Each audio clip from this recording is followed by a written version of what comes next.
आश्री, मैं खुले में टट्टी करने नहीं जाऊंगी। डेडपूल रोज छुप कर देखता है।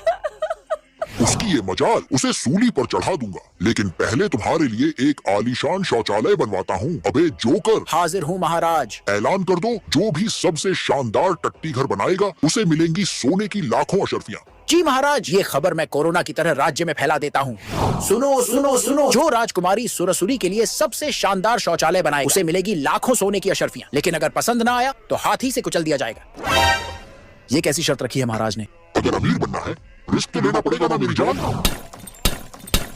देखो राजकुमारी, काले संगमरमर से बना शौचालय। हट कलवे, जैसा तू वैसा तेरा सड़ा हुआ टॉयलेट। इसका कीमा बना दो हाथी के पैरों से।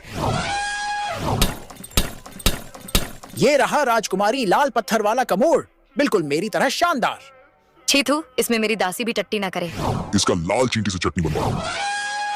अरे बाप रे, ये भकलोलिया तो चलती फिरती झर है। दोनों को सीधा नरक एक्सप्रेस की सफर करवा दी। दोस्तों, वीडियो को लाइक करो और कमेंट में लिखो शाही टट्टी घर। एक काम करता हूँ, राजा भोज की लिखी सम्रांगण सूत्रधार से शिल्प विद्या पढ़ता हूँ और राजकुमारी के लिए शाही शौचालय बनाता हूँ। ये देखो, राजकुमारी संगमरमर से बना शाही टॉयलेट, जिसमें सोने का कोमोड, एसी और खुशबूदार वातावरण। वाह रे मकड़ी, दिल जीत लिया। पिताश्री, मैं इससे शादी करूंगी। आज से मेरी बेटी तुम्हारी और ये पूरा राज्य भी। ऐसा टॉयलेट हो तो कौन नहीं करेगा प्यार। वीडियो को लाइक करो, कमेंट करो।